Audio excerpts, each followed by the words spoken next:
What up, everybody? You're now tuned into Jaguars Daily. I'm your host, Brandon Lampley, and I'm here to bring you Jags News Daily. What's going on, family? Glad you came back to get your football fix. That's why we all here, man. So let's get straight into it. Man, this is one of the more active times as far as news, because football itself isn't going on, but it's the off season. And the off season where hey, teams get better, they rebuild rosters, they raise floors of the roster, they acquire major talent, and just from what I've been seeing, what I've been hearing, Jacksonville has been on the phone when it comes to a few big moves. Moves that weren't even considered or even possible. They've even picked up the phone to call for somebody like a Jalen Carter. Jalen Carter is not on the trading block, but after you spend 78 million on one defensive tackle and you have another who's just as good or better and is going to command a bigger salary, teams get interested. Like, hey, you can sign him too. You gonna sign both of them? What's up with Jalen Carter? I see you signed Jordan Davis. So Jacksonville, what do? You get on the phone. Trent Williams, he's in a dispute with the 49ers right now. He's owed like 38 million or something like that. I think his cap hit is 38. He's owed 32 or something like that. And they've hit an impasse, and it's become frustrating for Trent Williams. So they may try to trade him, or he may end up getting released. Jacksonville has supposedly been on the phone talking, and that's another one. We're talking about one of the best left tackles in all of football, one of the best left tackles of all time. It's just what it is. Argue with your mama. They were talking on the phone with the Max Crosby trade. So they've been working. So I would not be surprised to see something come up that they were, especially more stuff that they're involved in. Now, the reason why they haven't pulled the trigger on some of these, one, guys aren't actually available. They call to see, just like most teams did, or the compensation that was given for said player is too steep. Whether that's signing them free agency and the contract that they got, or what was traded for them, it's too steep. Like Mike Evans, for example, he got $60 million from the 49ers. That is wow. Like I was shocked by that. That was a big one for me. I was like, yeah, that wouldn't have worked here in Jacksonville. Even though I thought he was a long shot to make it, even if they were considering him. That right there tells me like, wow. But that's not more egregious than Alec Pierce. Alec Pierce, Indy fans, I feel for you. I'm sorry, I do. I feel for you. It's just what it is, man. I could not believe that when I saw what Alec Pierce got. This is what it is. But that's neither here nor there. Just give you an idea of what Jacksonville may be thinking, and going into free agency as things start. I'm gonna talk about some of Jacksonville's own players. They retained some, they lost some. Hey, it's par for the course, man. Hey, it's a part of the game, and it is what it is. But first and foremost is Dennis Gardeck. Dennis Gardeck. I have been an advocate for re-signing him, bringing him back, especially on the deal they got. I was like 2 years, probably give him a $2 million raise, but they gave him a $4 million raise because he signed 1 year, two. Now he's 2 years, 12. I cool, cool. I'm with it. I'm with it. I'm with it. That is a bargain for what he is, from a very versatile player, one of the best, one of the better pass rushers and pass rush specialists in the league. Not just in Jacksonville, dog. Not just in Jacksonville, in the league. Look up his pressure rate. It's up there with who's your greatest, who's your best, who you think is good. His name is up there within that top 10, probably top 5. So as far as pressure rate is concerned, so Dennis Gardeck, no, like I say, no brainer. You bring Dennis Gardeck back, the energy, the leadership. He's a little bit of an older player, but he's been a rotational type player, not a down in and down out. So there's a lot of tread left on the tires. You're going to get a lot of it's going to be a lot of good football out of these 2 years that they signed him for. I mean, guys like this, you don't let them walk out of the building. The fact that they were able to get it because he was coming off an injury, and which is crazy to me is the guys who've been getting paid coming off injuries. For whatever reason, man, Indianapolis is going to pay Daniel Jones. Looks like I don't understand that one. I'm sorry. I'm sorry. I would have went some another direction. Now I might not have been on the Malik Willis train, but I'm definitely not on the Daniel Jones train. And the only Malik Willis in Indianapolis, I don't know, but Miami, I think it's a perfect fit for him because of who's there and the Packers staff that went to Miami. I think it's a perfect fit for him. But Dennis, you got Dennis off an injury, and man, he came in right away and provided energy off the bench, man. Dude, like absolutely, this guy right here is he's now with Lloyd gone because Lloyd is officially gone. He has more pass rush opportunities, and I think that's a great thing.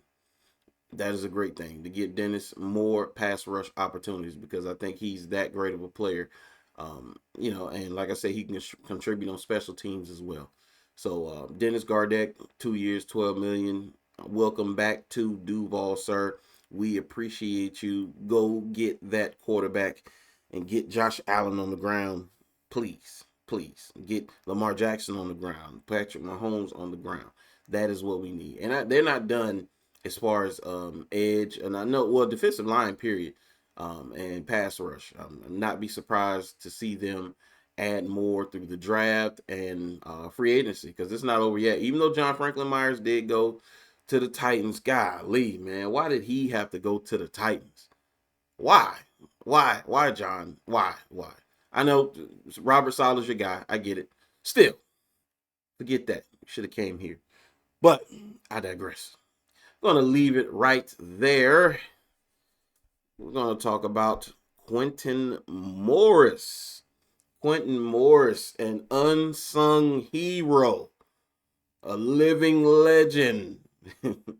Man, Quentin Morris came in, and when Jacksonville signed him, I was like, oh, it's a background tight end because you had Hunter Long and Johnny Munt. But when Brenton Strange went down, that room, the talent level in that room dropped off a cliff because those guys aren't Brenton Strange.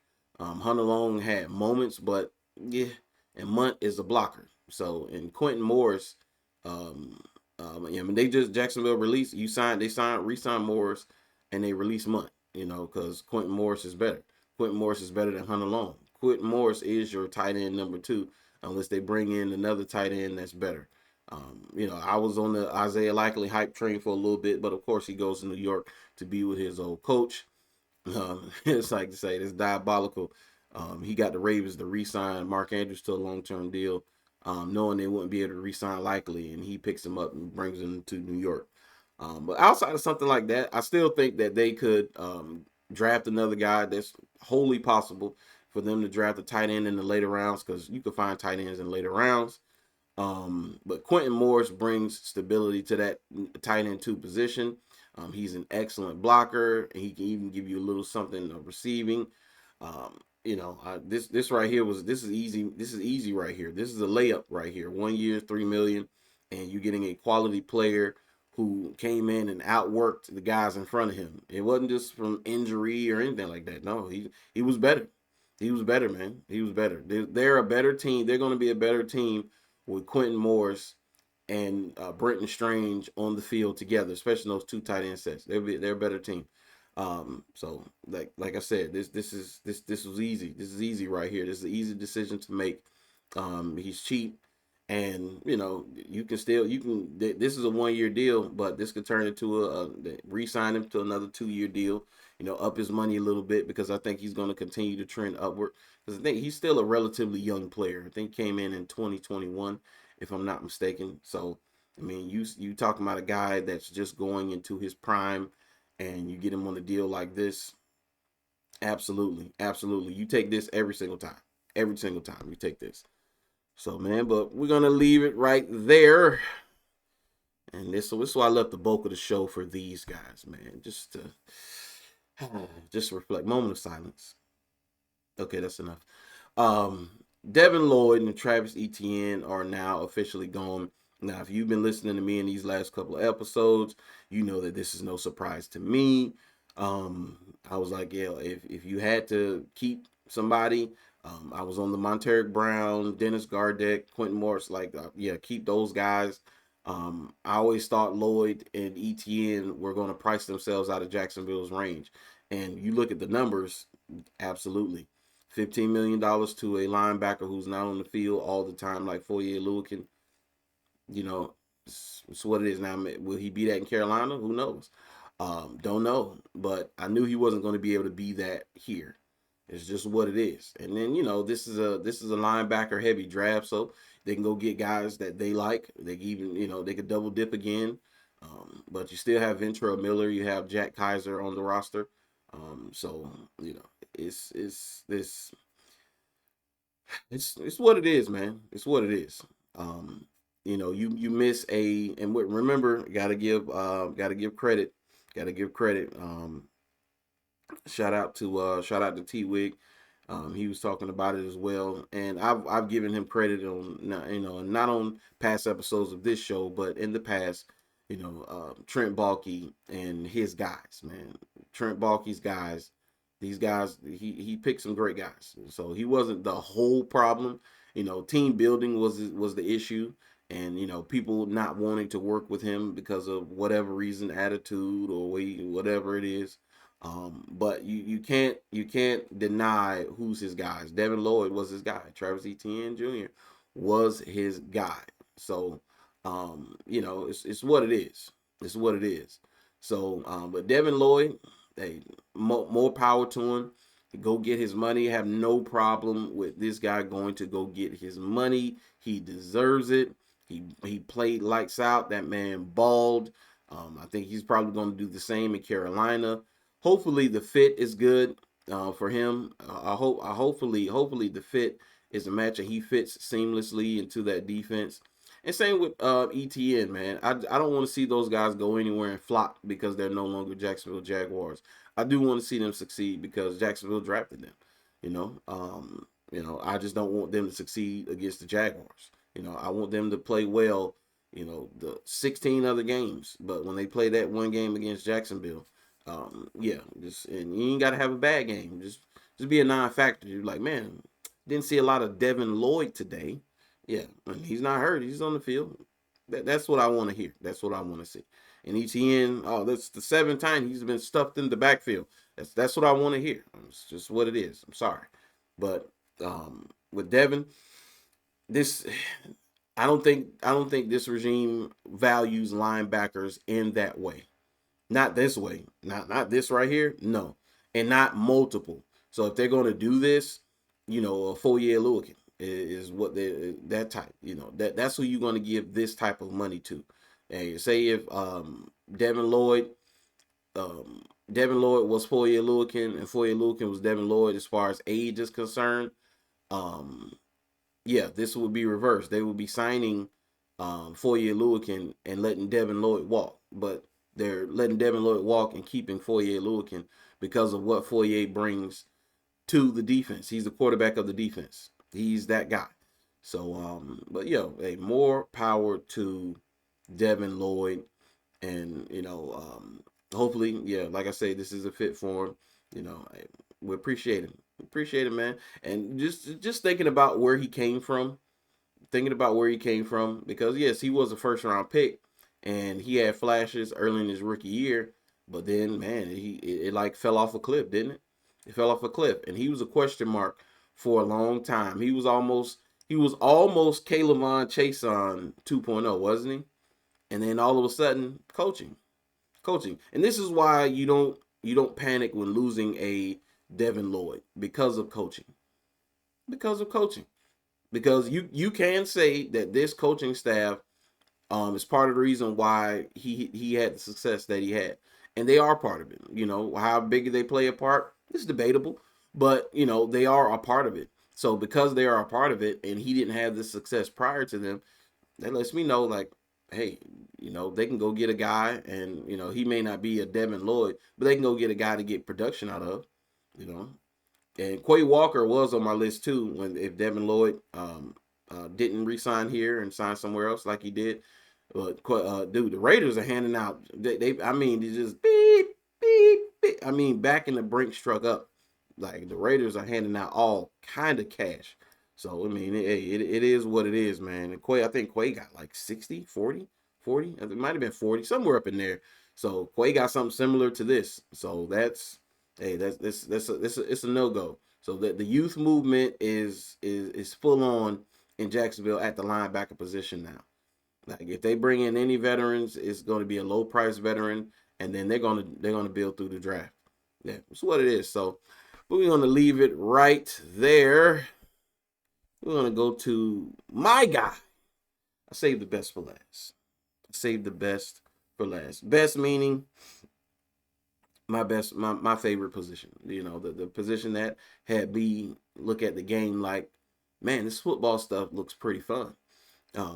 You know, watching Travis Etienne Jr., watching him take the mantle from James Robinson, who was our lead back at the time. Etienne comes in and he gets hurt, got hurt his first year, had the leg sprain injury, bounces back, comes in his second year and has an excellent season. And then his 2023 was, you know, okay. His 2024 was downhill. Um, he People forget now. People forget. Let's back it all the way up. Let's back it all the way up with the because I'm hearing a lot of oh man, they're gonna miss Travis Etienne, and they may miss him, and not just because of what he does on the field, but what he is in the locker room, off the field, being a leader. Just from what I'm hearing and what I'm seeing. But let's not forget, especially we're talking about fans. Fans wanted Tank Bigsby to be the guy, and ETN shipped up out of here. That was in 2024. Do we forget that? Do we forget that? I didn't forget that. I remember that, and I remember how crazy that sounded to me at that time. I'm like, dude, one of the biggest issues Jacksonville had was the offensive line, and that's one of the main success for a running back, other than him having great vision, contact balance, being shifty, being able to run through the face. Like all of those things are great, but if his offensive line isn't at least decent, it's going to be very tough sledding. It is. It is. Like the Saints, the Alvin Kamara and the other back in New Orleans, they struggled behind that New Orleans line. So Travis may struggle again behind that line, but he got his money though. I ain't mad at him. This is the biggest contract that he's ever going to have in his football life. It's all downhill from here. And yeah, this right here, I have no problem with him doing this, because there's absolutely no way on God's green earth was Jacksonville giving $13 million a year to a running back. It wasn't happening. Sorry. They wasn't giving 15 to a linebacker who was an off-ball linebacker who didn't play every down. It's not to disparage those guys. It's just hey, this is what it is, man. This is what it is. Love them. Would have liked to happen. If they could have made it happen, make it happen. But no, for their current circumstance, their current cap, and what they have going on, it's not feasible, man. It's not feasible. And Travis, love Travis to death. Glad he got his money. But $13 million a year for a running back, no. No, absolutely not. Absolutely not. Absolutely not. Especially, like I said, one who Tank Bigsby was about to replace. He was this close. He was this close. He was this close. I guess Travis had that wake up and outpaced him in training camp going into the 2025 season. Then they shipped Bigsby out of here mainly because of Tootin. You want to get Tootin more touches, and LaQuint Allen was already a third down back. So where did that leave Tank Bigsby? It left him the odd man out, and so he was out of the rotation. So you move on from him. But I mean, dude, this isn't something that Jacksonville was going to do at any point, man. At any point. Sorry, say what you want. It is what it is. But this right here, 4 years, 52 million, 13 million a year, it was not going to happen. It wasn't going to happen. It wasn't going to happen. And you can find, and once again, we're going to end it with this. You already know the deal. You already know if you've been watching. You know, for those who knew this is your first video watching, you can find running backs. You can find running backs. If you can't find anything else, you're going to be able to find a guy who can tote the mail because the position has changed. There's no more 3 yards in the cloud of dust. There's no more ground and pound like that. Those days are pretty much over. So you can find a back that can give you quality reps. It's just what it is, and you can find him anywhere. You don't have to get him in the first round. The only running back should be in the first round this upcoming draft, and you could debate whether he should be a first rounder, is Jeremiah Love from Notre Dame. Outside of him, no, I don't see anybody else worth the first round, and he's on the fringe because it's a running back. I mean, as great as he is, he's still a running back.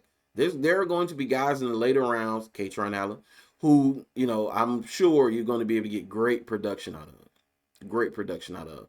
Like unless you coming across a Derrick Henry, Adrian Peterson, Bijan Robinson, LaDainian Tomlinson, if we know, okay, all signs point to greatness, and this guy is going to be a 15 to 1700 yard rusher at any given time, 15 touchdowns or whatever. Like unless you're something like that, and then even then with a guy like that,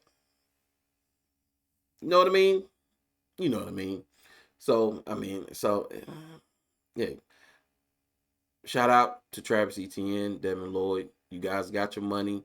Happy for you. Hey, but Jacksonville, it's time to look to the future. Tootin, you the next man up. LaQuint Allen, next man up. They're going to draft at least one or two backs. They're going to draft at least one or two linebackers to replace them. And man, they're going to keep this thing rolling.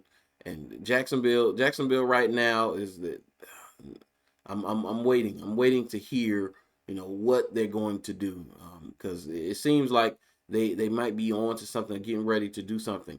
And now these things may not come to fruition because asking price and them being able to get under the cap and all the logistics around the move, it may not fall through. But they are trying, which leads me to believe that they continue to try. They're gonna do. It's gonna be something. It's gonna be something. So, but we're gonna leave it right there. I appreciate you guys, man. Free agency is 4 o'clock Wednesday. Can't wait. Can't wait to see what else is up. See who all else is out there. But until next time, hey, make sure you like, share, and subscribe. Follow me on all of my social medias. Once again, I am your host, Brandon Lampley.